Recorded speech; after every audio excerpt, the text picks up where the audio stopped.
Willkommen zu Frequent Traveler TV, heute wieder mit einer frisch gepressten Sendung aus Kalifornien. Letzte Sendung übrigens, heute ist Reisetag, heute geht es wieder zurück nach Europa. Ja, Themen, die ich für euch frisch gepresst habe. Airbus bremst Erwartungen an den 350-2000er, ich erkläre euch warum. Dann haben wir 737 MAX 10, die steht kurz vor der Zertifizierung, weil die Flugtests abgeschlossen werden. Und gibt vor der 737 ein Problem, und zwar 453 Boeings müssen getestet werden, weil die Sitze nicht richtig drin installiert sind. Also gucken wir uns auch nochmal genauer an.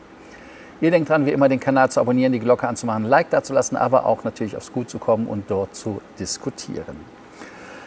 Airbus prüft eine gestreckte Version der 350-1000er. Wir hatten darüber ja lang und breit schon diskutiert, hat aber noch keine Entscheidung getroffen über die 2000er. Zunächst muss der Hersteller seine ambitionierten Auslieferungsergebnisziele erreichen, trotz weiterhin angespannter Lieferketten. Also einmal die Bezeichnung 350-2000 oder die andere Bezeichnung, die möglich ist, 350-1100, also 1100. Und Thomas Töpfer stellt klar, es gibt aber noch keine Entscheidung über den Stretch. Man sieht bei Airbus starke Nachfrage über den Stretch, das ist ganz klar, die Leute wollen und möchte den Kunden natürlich auch frühe Lieferpositionen anbieten. Ziel ist 2026 870 ausgelieferte Flugzeuge. Bisherige Rekord 2019 war 863 Flugzeuge.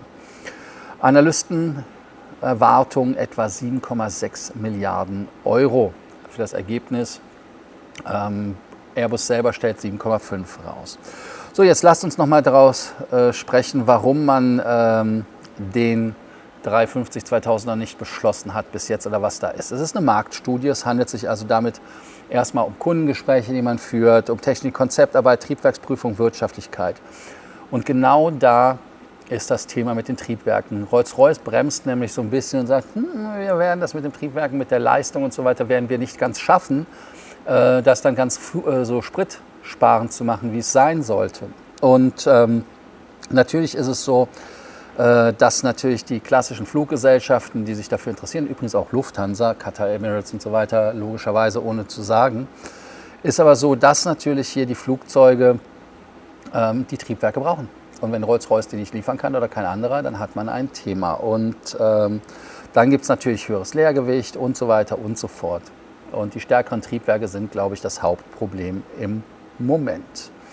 Als Fazit können wir sagen, Airbus bestätigt die Prüfung, dass man darüber natürlich nachdenkt. Wir denken über viele Dinge nach, aber ausdrücklich kein Programmstart. Zunächst stehen Produktionshochlauf und Rekordauslieferungen im Mittelpunkt. Die Probleme der 777X, die man ja sieht, schaffen eine strategische Gelegenheit im Markt großer Widebodies, denn die 777X, die dann als 10er-Version kommen soll, würde dann halt die Lücke schließen, die man halt durch die 380er und die 747, die man nicht mehr hat, versucht dann ein bisschen kleiner zu machen. Aber die 350-2000 wird nur kommen, wenn Reichweite, Triebwerke und vor allem auch belastbare Kundennachfrage zusammenpassen. Für euch die Frage natürlich jetzt als CEO eines Herstellers, im Armshare natürlich, soll Airbus die 350-2000 bauen oder lieber die Produktion der bestehenden 350-Varianten deutlich erhöhen? Boeing schließt die Flugtests der 737 MAX 10 ab. Ja, es ist soweit. Boeing hat die geplante Flugtestkampagne der 737 MAX abgeschlossen, und zwar der 10, die größte Variante. Die haben 976 Testflüge absolviert, 2060 Flugstunden bis zur Zertifizierung bleiben nun vor allem Sicherheitsanalysen, Entwicklungsprüfung und finale Dokumentation für die FAA.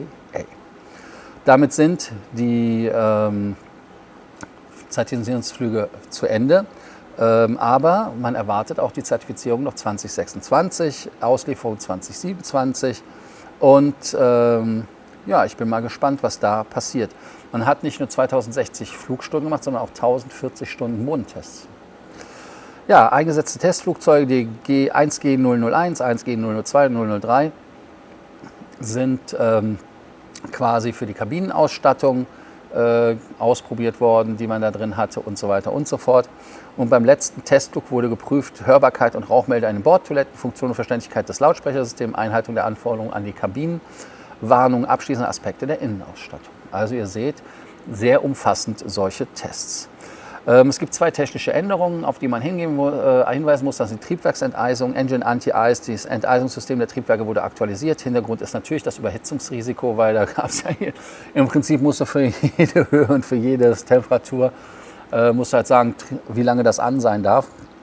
Und das System betrifft natürlich nicht nur die Max 10 und die 7, das geht natürlich auch für die anderen schon im Dienststellen.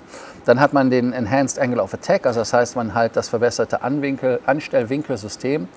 Die Sensordaten werden besser verarbeitet, die Cockpit-Informationen vereinfacht, Fehlwarnungen werden reduziert und widersprüchliche Sensordaten besser dargestellt. Denn genau diese widersprüchlichen Daten haben ja zu den Flugunfällen 2018, 2019 geführt, also Abstürze. Deshalb ist das halt wirklich wichtig, dass man da Verbesserungen macht. Änderungen für die gesamte MAX-Familie sind natürlich auch gefunden worden, hatte ich ja schon einige gesagt.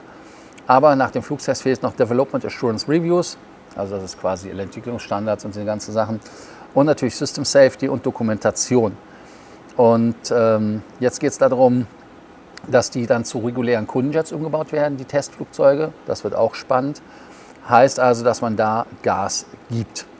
Und Fazit ist, der Abschluss der Flugtests ist ein wichtiger und messbarer Fortschritt. Das ist so, das ist ein Meilenstein, das kann man nicht anders sagen. Die größten regulatorischen Risiken liegen nun bei Dokumentation, Sicherheitsbewertung und FAA-Prüfung. Für Boeing ist die MAX 10 strategisch unverzichtbar, um natürlich den Airbus 321 Neo nicht vollständig davonziehen zu lassen. Entscheidend ist nicht nur die Zulassung, sondern ein stabiler und fehlerfreier Produktionshochlauf, weil wir werden sehen, aber es gibt auch bei anderen Flugzeugen diese Probleme. Aber hey, Frage des Tages, würdet ihr nach der Zertifizierung ohne Bedenken in der 737 MAX 10 oder den anderen Varianten fliegen?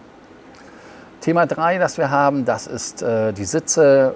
Boeing-Sitze in der 737 MAX müssen überprüft werden. 453 Stück hat die FAA gesagt. Und zwar ist es so, dass die Lufttüchtigkeitsanweisungen für mehrere hundert Boeing 737 MAX in den USA vorgesehen sind. Grund sind möglicherweise fehlerhaft in den Sitzschienen befestigte Sitzreihen, die sich bei starken Turbulenzen oder bei einer Notlandung lösen können.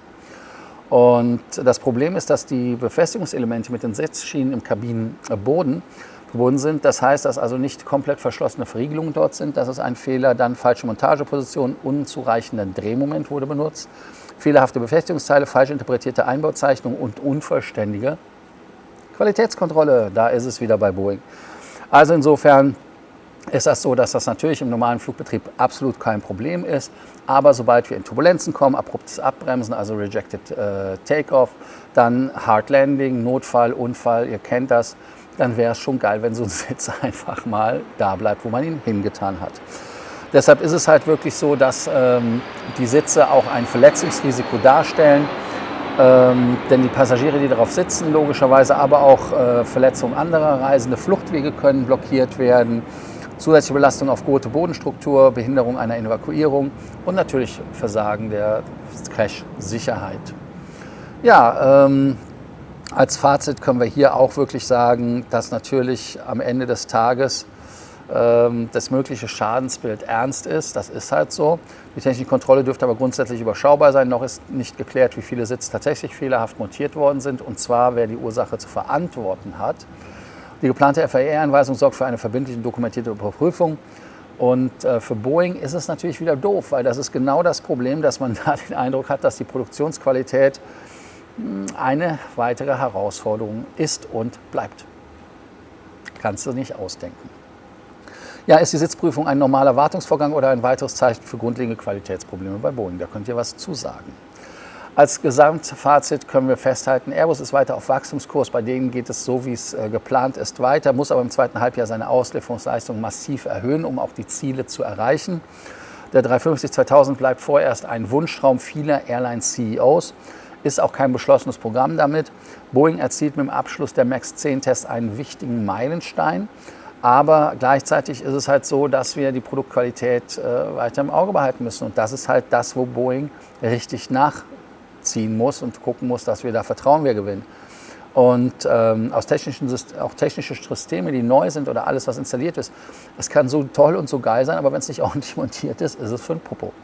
Und bei Airbus ist eher das Problem die Lieferfähigkeit. Boeings Herausforderung bleibt das Vertrauen in Entwicklung, Dokumentation und vor allem in die Fertigungsqualität. Und die Daten sind nicht nur das, was uns entscheiden lässt, ob wir uns wohlfühlen im Flugzeug, ein CEO entscheiden lässt, ob er die Buden kauft, also beziehungsweise sein Team einer Fluggesellschaft, sondern auch die zuverlässige Umsetzung in industrieller Natur. Das heißt also, dass man auch skalieren kann. Ihr denkt dran, den Kanal zu abonnieren, die Glocke anzumachen, ein Like dazulassen, aber natürlich auch die Fragen des Tages zu beantworten. Ganz wichtig, würdet ihr nach der Zulassung mit der Boeing 737 MAX noch fliegen, also mit der 10 oder mit welcher Variante? Und ist die Sitzprüfung Routine oder weiteres Boeing-Qualitätsproblem? Also in dem Sinne, danke, dass ihr heute dabei wart. Ich fliege mit Boeing zurück mit der 787 Dreamliner und ich freue mich drauf und ich habe Vertrauen ins Flugzeug. Also insofern, da habe ich gar kein Problem. Also es geht nach Hause mit dem Polen. Nur damit ihr es wisst. Also in dem Sinne, also nach Hause, eigentlich in ein anderes Zuhause. Also in dem Sinne, bis zur nächsten Sendung.